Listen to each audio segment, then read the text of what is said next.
kick it off. I used to get asked this question all the time. Are you a technology or a media company? We are a consumer-focused company, which I guess means we're a little bit of both. So we have a lot of IP that we've built up off of other folks' platforms, including some original stuff that we've built, which makes us, I guess, a technology company, and also the way that we think about distributing across the web. You have to have, obviously, some savviness there around technology. But we also are obviously in the content and entertainment business, and we need to really focus on that side of the business as well. So the two things do need to marry up here in order for us to be successful with it. Would you say that your differentiator, though, is the technology, the quality of the video experience is one thing that's going to vault you ahead of MySpace or YouTube or Yahoo Launch? Or, I mean, what is going to allow you to create a differentiated experience? I think it starts there. I think it starts with a higher grade experience.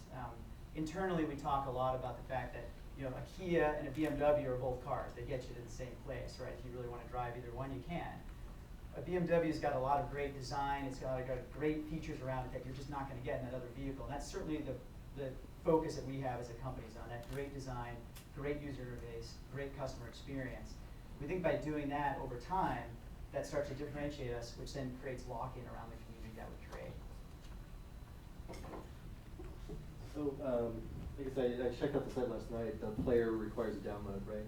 It's a plug-in. It's about 500 kilobit plug-in. It's very, very quick. It takes about 5 seconds. Okay. I didn't notice that when I tried it last night. Maybe that's just me being an idiot, which is very possible. I guess my reaction is generally that it would be tough, in my opinion, to maintain a technology lead over other people out there who probably are playing with high def or going to get there soon. Juiced is a dismal failure example of that. I think that seem to have all the advantages, both in viral techniques as well as high-end technology that has not succeeded currently. Do your recent stats post-launch indicate? Yeah, I think you're right. I think it's. I would say too that it's very difficult to maintain a lead based on purely a qualitative experience, because everybody will be HD at some point.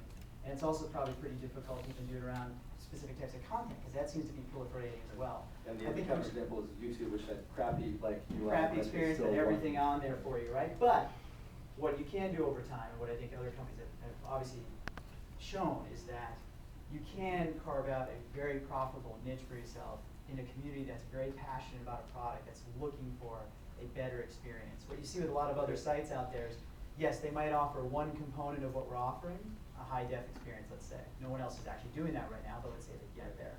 So we've got community built behind that now. So what you generally don't see with one site that does that is you don't see them do all the other pieces well, such as building profiles, building community, and building a strong distribution network, which once you get a head start on that stuff, it really makes a big difference in terms of who can catch up. So I think what I'm hearing you is a different pitch than what I got from that presentation, which is we're going to compete with larger players and we're going to have great technology, which to me strike me as really challenging ones. If you went and say we're going to be like Wyndham Hill for MySpace, or develop a really high-end audience that's got higher CPMs, more informed, sort of audio professional, I think I might have a different reaction to that than the reaction that I initially had. There you go, and I think you're right. I think if you think of us as trying to challenge, like, become the next YouTube and have hundreds of millions of users a month, that's probably not going to work, because it's a different kind of experience, requires a different kind of setup technology, speaking from a technology perspective.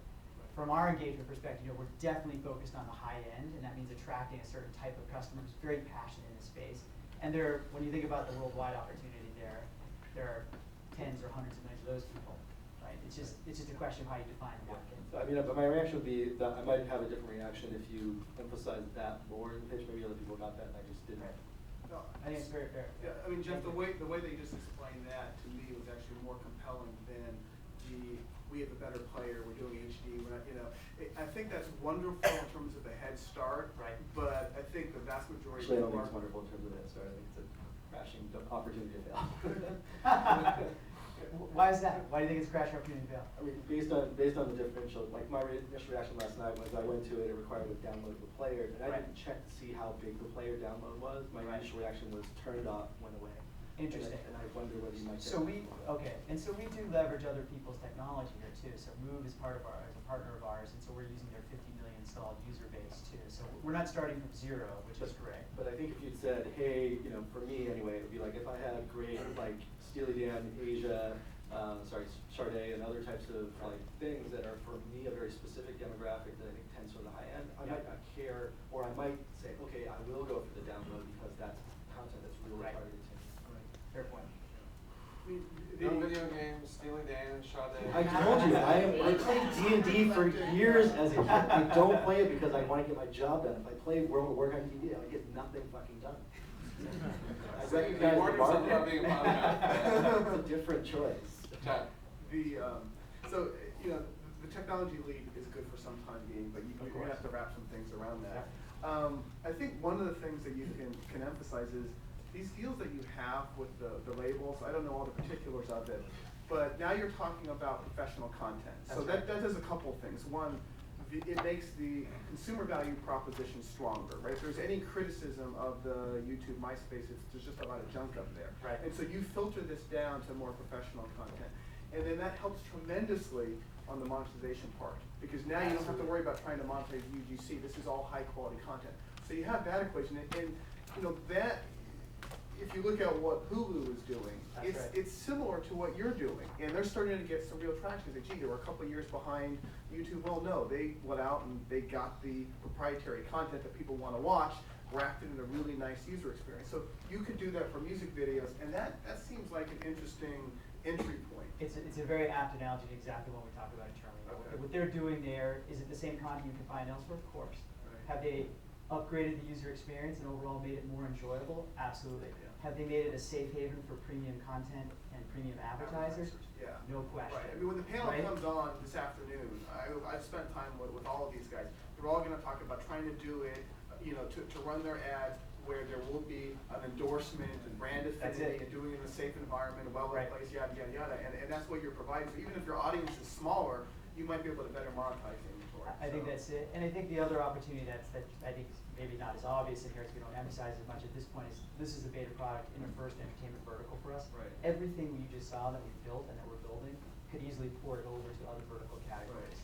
So go from Yeah. music to television to film to fashion, Right. you name it. Then you start to run consumer. into Hulu. You run different, Right. you run different issues there, right? But Yeah. there are premium content Yeah. opportunities across every other vertical out there too. But I think that, you know, part of the feedback you're getting from this group, this is more about This is great. pitch rather than Yeah, the business this is model. great.